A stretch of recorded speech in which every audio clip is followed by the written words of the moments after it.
No offense did less with more than the Falcons last season. That offense was filled with first-round picks, and the best Arthur Smith could do was 7-10. Now, it certainly didn't help that Desmond Ridder and Taylor Heinicke were walking disasters, but a new era is brewing in Atlanta. The Falcons hired Raheem Morris to be their next head coach and made a splash by signing Kirk Cousins, who can hopefully make the most of the talent around him. If all goes to plan, next season's Falcons team is going to look completely different and hopefully can put together their first winning season since 2017. It's been a little while since the Falcons were actually good, but I'm starting to really root for them to turn it around. I love Kirk Cousins. He's one of my favorite guys in the league as a Washington fan, and I have a lot of faith in Raheem Morris too. Dan Quinn is obviously now the head coach of the Commanders, but he had some good times with the Falcons. He had back-to-back double-digit win seasons and made the Super Bowl in 2016, the same season Matt Ryan won MVP. Of course, we all know what happened then. They blew a 28-3 lead and lost in overtime to the Patriots. The next year, Atlanta lost to the eventual champ Eagles in the divisional round, and things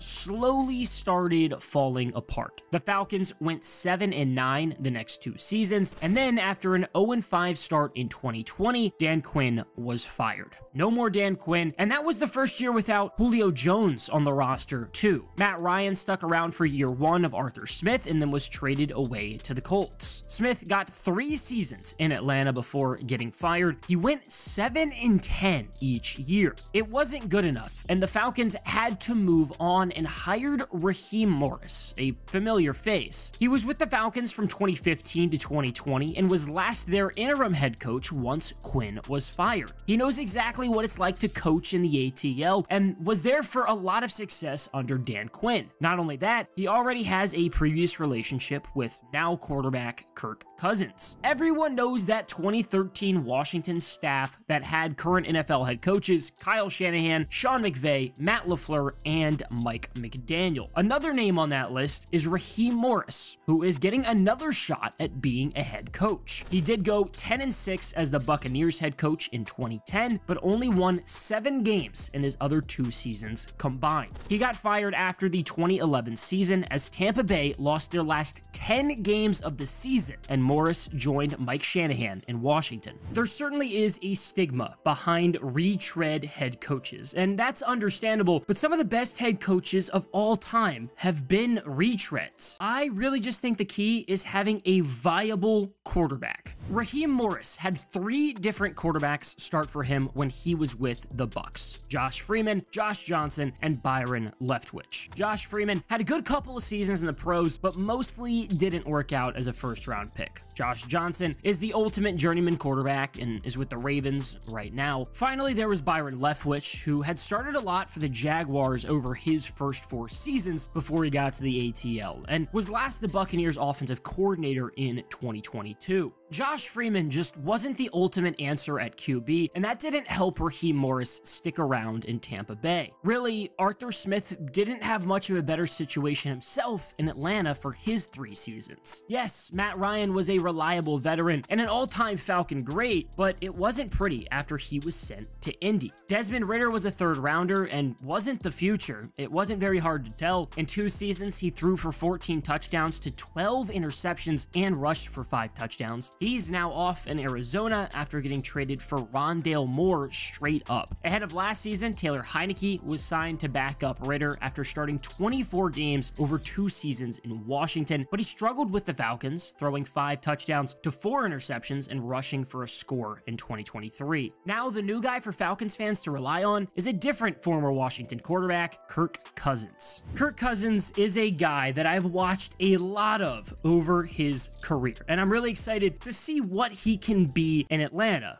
but there are obviously some pretty big worries. Kirk Cousins is going to be a 36-year-old quarterback coming off of an Achilles tear, who will be on a newly signed 4-year, $180 million contract. Giving a ton of money to a past his prime player coming off of a major injury is certainly a decision, but the contract has a bit more to it. There is a potential out after the 3rd year, and before year 3, there is a $10 million roster bonus and a $25 million dead cap compared to a $90 million dead cap in 2024 and a $65 million dead cap in 2025. If the Falcons want to move on after 2 years, it's manageable and easy after 3 years. So the Falcons are thinking ahead, but as it stands right now, his deal lasts through his age 39 season. Kirk Cousins has already made over $231 million in his career after 6 seasons with both Washington and Minnesota. If he makes the expected amount of his new deal with Atlanta, he'll have made over $411 million. No matter what happens with the Falcons now, he's made a ton of money and had a very successful NFL career. Kirk is coming off of a great start to 2023, where he had 18 touchdowns in 5 interceptions through 8 games before he tore his Achilles. It was the first year he didn't throw at least 25 touchdowns in a season since 2014, when he, RG3, and Colt McCoy all started. Kirk became the full starter the next year and never looked back. You like that? You like that?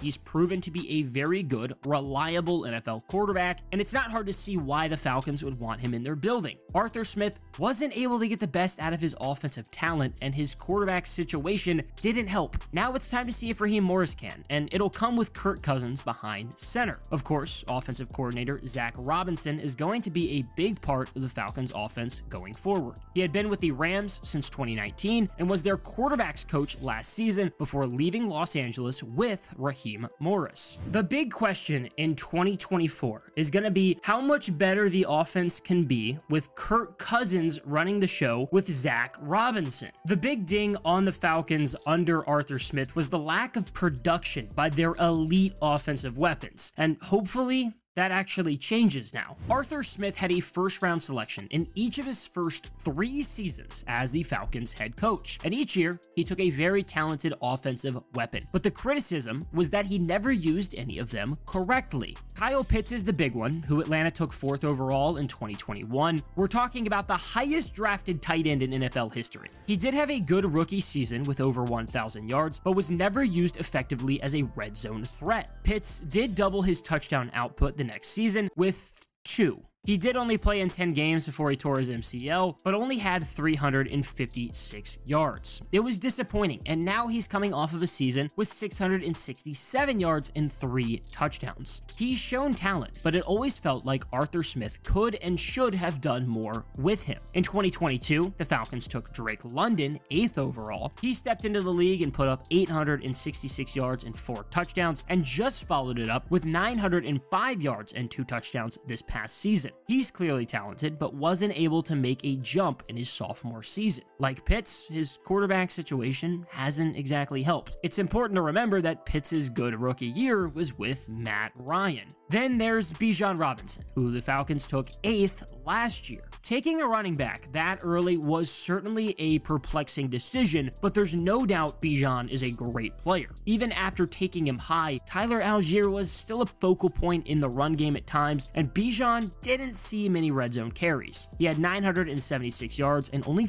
4 touchdowns. The Falcons had a top offensive line in football and a ton of talent on the offensive side of the ball with an offensive-minded head coach, and just couldn't put it together. That has to change. I have a lot of faith in Raheem Morris and Zach Robinson to take this Falcons team that should be good on paper and make them actually good. You can absolutely say that the biggest piece that was missing last season was quarterback. And now they have Kirk Cousins. I know Kirk is a bit older and he's coming off of a big injury, but I absolutely think that he's going to be able to steer this young, talented offense. And honestly, who knows how good the Falcons could be.